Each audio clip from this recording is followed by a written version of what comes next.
2007 Porsche 911 Carrera. This particular model is the 911 Carrera 4S Targa. The 4 means that it's all-wheel drive or four-wheel drive. The S means it's the higher performance model, and the Targa means it's got the sliding hardtop, which means it opens up almost like a convertible. The famous Porsche Targa has been around for quite a few years and is well renowned. This is clearly just one of the most quintessential of sports cars. I got a cockpit that really truly looks and feels like a race car cockpit, and it really serves the driver well. If you're really into high performance driving, there's everything that you need to get the job done inside this car.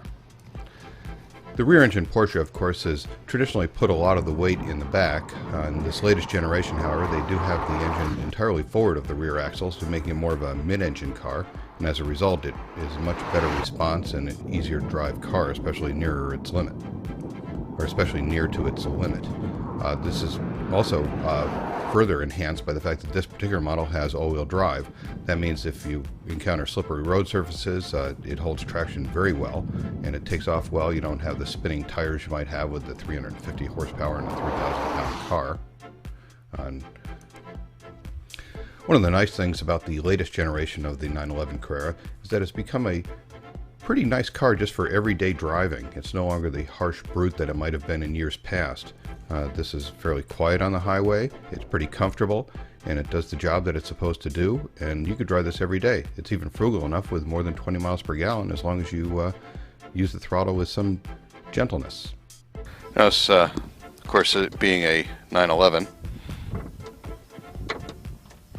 the trunk is in the front, and it's actually not too bad of a trunk. It's fairly deep here. You see it goes in almost to my elbow. You do have a little bit of extra hidden storage in here, not much, but it'll keep a small object from crawling around. Right, you've also got your navigation DVD goes in here, and that's a fine place for it since you don't need to fiddle with that too often. And you do have access to your washer fluids up front. Okay, you can see access to the engine is very difficult.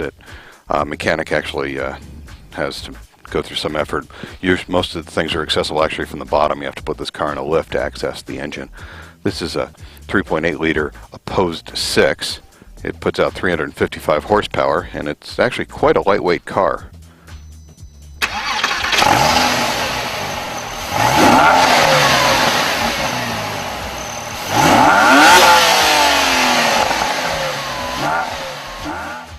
Actually, this is one of the innovations of more recent 911s is to actually have an opening hatch. This isn't something that actually existed in earlier 911s. You see these seats are very tiny. There's no legroom at all. An infant seat could sit in there, but certainly would never put an adult in there, even briefly. And I think that's the position these seat backs will be in most of the time. There are 3-point harnesses for children in the back if you want to put them there. They'll have to be pretty small children, however. Okay, the famous Porsche Targa top is something of a cross between a sunroof and a full convertible.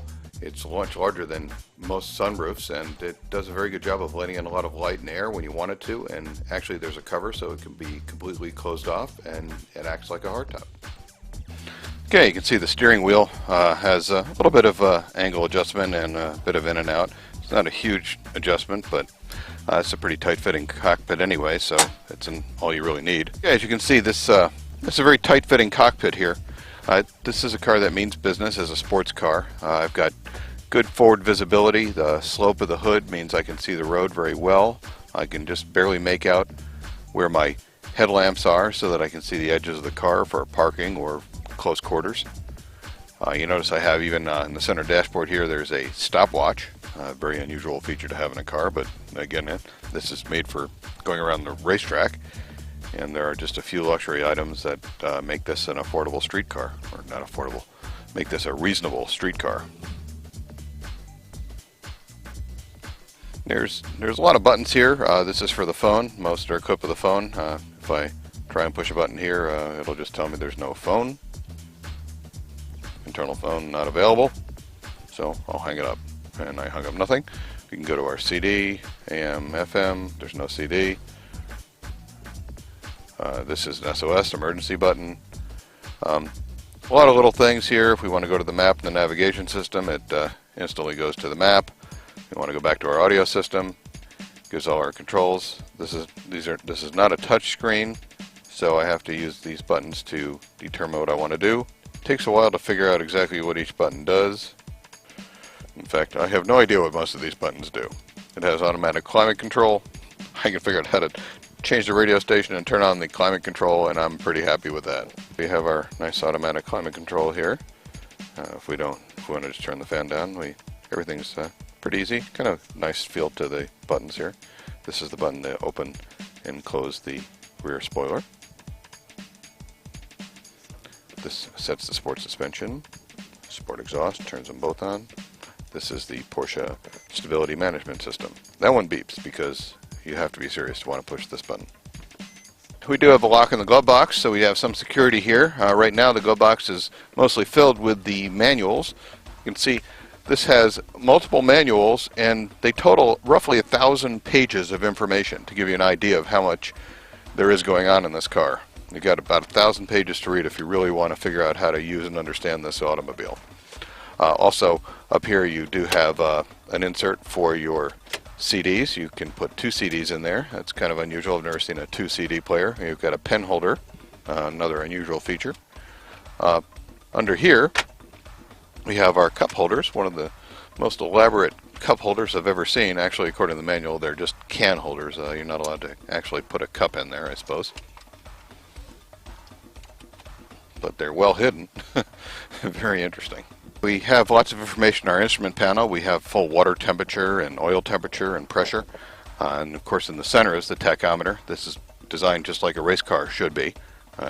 It's very purist organization here. We even have the ignition key on the left.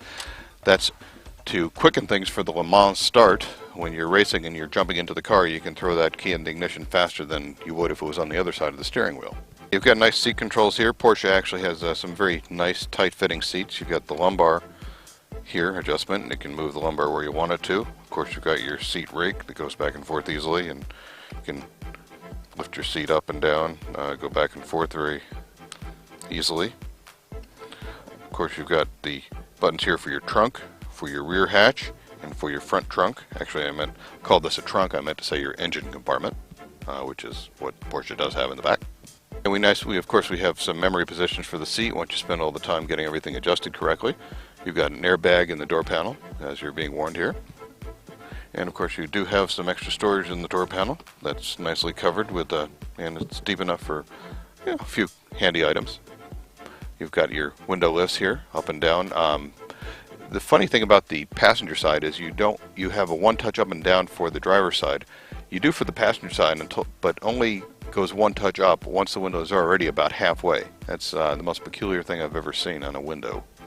Here's your function for your trip computer and your among things like your stopwatch. It can be operated here. You notice you have nice controls. Your steering wheel is certainly one of the sportiest ones in the business. I really like this steering wheel. I can grab it firmly. I have a good place to wrap my thumbs here when I want to use the steering wheel. You even have indentations on the spokes for your thumb rest. I suppose the one down at the bottom is just for symmetry because this is where your hand should be.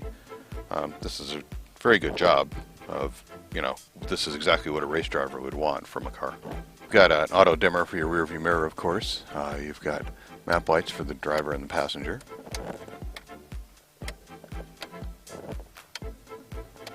Everything can be turned on or off depending upon if the door is open.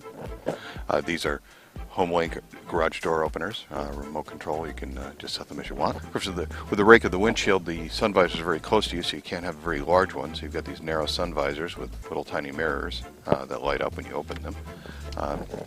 You can't even turn these to the side. Of course, considering where they are, they'd hit most people in the face if you tried to, but it would be nice to have something to cover the side windows in the glaring sun. Being a German car, we actually have an ashtray and a real cigarette lighter because so many Germans still smoke. But for Americans, we do also have a little cubbyhole bin with a little place for coins and also a little 12-volt outlet in the center console. And thank you for watching the 2007 Porsche 911 Carrera at carvideoreview.com.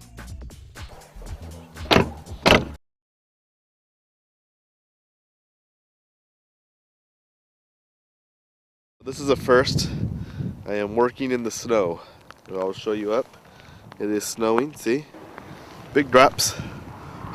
Now I got snow on the legs. Oops.